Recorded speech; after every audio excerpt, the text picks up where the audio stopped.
that multiple attacks have now been reported targeting American interests across the Middle Eastern region. In Iraq, explosions were heard in Erbil with reports of drone as well as missile strikes targeting locations housing American military personnel. As well, in Saudi Arabia, the international media has been reporting drone as well as missile attacks targeting areas including Al-Kharg as well as Riyadh, triggering explosions as well as fires. In Bahrain, local sources are reporting an explosion near the capital of Manama with a possible strike on an American naval facility. Meanwhile, in Iran, state-affiliated media is reporting an airstrike on a radio facility in Bandar Abbas with at least one casualty. Powerful explosions also reported across the capital city in Iran of Tehran.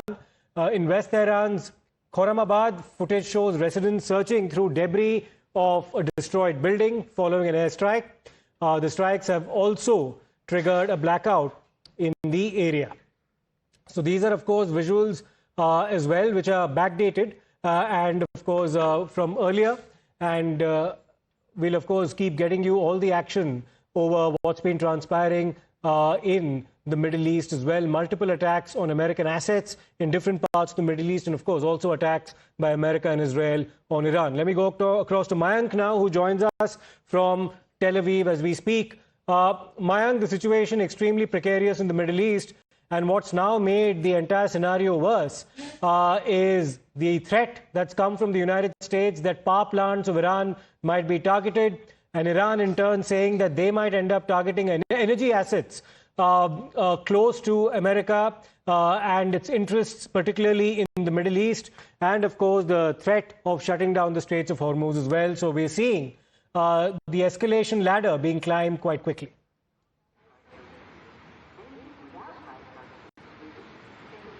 So let me begin by describing the situation today here in Tel Aviv, because it was a relative calm, and to the extent I can say that it is the first day on which the calm has been this much.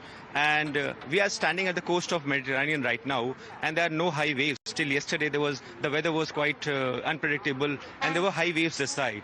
To give the ground situation, Tel Aviv last night saw only one emergency siren which was rung. Tel Aviv, Rishon LeZion, Dimona, the site wherein we went, and there was a massive destruction yesterday, whether in Dimona or Arad. So it is a day of relative calm today. But what you bring out in the kind of news is coming from the Gulf nations. Now let me bring in something.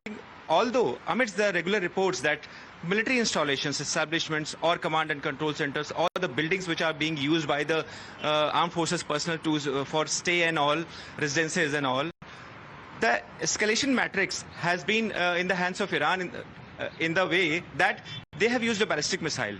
Then they came closer to the to hit the research facility of nuclear research facility of Israel. So, and now the statements made by President Donald Trump, that they'll be hitting the targets which will include the reservoir or other the power centers, power generation centers, and Iran is coming back on that. It has not stopped striking the places which it believes are being used by the military or the bases of US to launch operations against it, one. And two, they have also made it clear that Strait of Hormuz will become a bigger problem for the world, to the extent that they will stop every movement from that side. So this war of words, also the operations on ground, but there was relative calm, at least Israel, as far as Israel is concerned.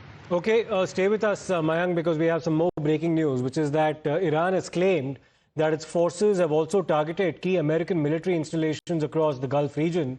And according to Iran's state-aligned Mehr news agency, strikes had been carried out on the Prince Sultan Air Base in Saudi Arabia and on the US Navy's Fifth Fleet facility in Bahrain, which basically is the nerve center for carrying out multiple operations in the Middle East as far as the US is concerned. The Islamic Revolutionary Guard Corps has also warned that any threat against Iran will be met with a response at a level required to establish deterrence. So a strong warning going from Iran as well to the United States. Let me go back once again to Mayank. Now, Mayank, this war has entered its fourth week. Many initially had questioned Iran's resolve, claiming that they might be in a position wherein while retaliating to American and Israeli strikes, they might end up running out of missiles, of munitions, that they may not have the capacity to sustain themselves beyond a span of a few weeks. But we're well into the fourth week now, and those retaliations have continued on the part of Iran.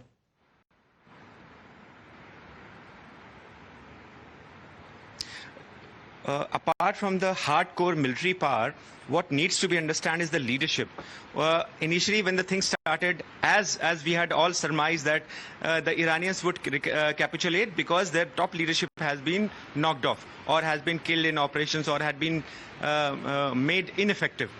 But what we see is actually continuous operations which are being carried out by whether IRGC or the military from Iran side, and they are leading the escalation ladder or the matrix they are playing with. So one thing we need to understand is that their leadership has given or has shown a kind of adaptability to whatever is happening to those countries in terms of military operations. Also, second thing, depletion of the military which is used for offensive parts and the long distance attacks. There also you see that one time or the other, the lead is being taken by the Iranians in terms of their missile attacks, drone attacks, which are ingressing the air defense capabilities of entire region and also Israel, because yesterday while we were talking to IDF personnel, they also spoke about that a sort of a study will be done, that what came to the extent that ingress of air defense system was happened yesterday, to the extent that Dimona was hit and Arad was hit. The place from where Times Now reported and brought out those exclusive reports showed massive craters going deeper down to the ground and in a larger area, expanded into a larger area. The waves were such high, the frequencies were so high of the sound that the entire area was struck. All the cars, they had there's windscreen shattered, the alarms were blowing up because of the waves and all, tremors and all. So you can understand, things are not yet over. These may be signs of things which will continue for some time. And let us wait for the operations which have been as announced by President Donald Trump and which has been reacted and responded by Iran too. All right. And Mayank, while of course there's been disproportionality in terms of casualties, whether it is Iran as opposed to Israel and the United States, Iran has certainly sent a message that it's very much in a position to target very sensitive areas as far as American as well as Israeli interests are concerned.